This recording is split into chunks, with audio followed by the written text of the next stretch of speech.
Isa sa pinakamahirap na pinagdadaanan ng magsasaka ay yung kulang sa kaalaman tungkol sa kanyang trabaho. Simula po nakapag-training po kami sa KSK, yung kaunti ko pong kaalaman sa pagtatanim, nahubog po yun na paunti-unti. At syempre po, ako isang single mom. Doon ko po kinukuha ang akin pong pangsuporta sa anak ko sa pagtatanim. Magandang programa ito. Alam mo na fresh yung mga gulay. Ang dami-daming namimili.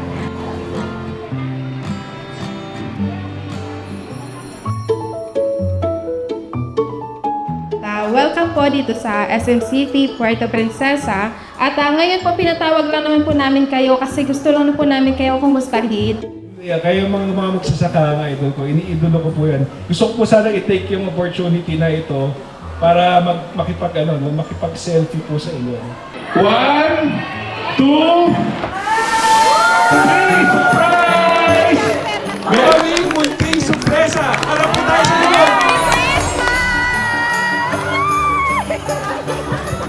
Thank you talaga kasi akala talaga namin farmer lang kami.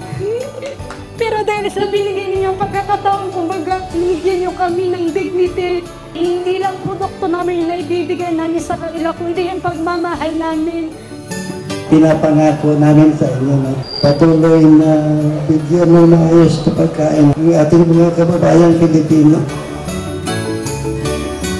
Taos-puso kami nagpapasalamat sa inyo na sana po hindi po kayo magsawa na suportahan po kami sa amin po mga produkto.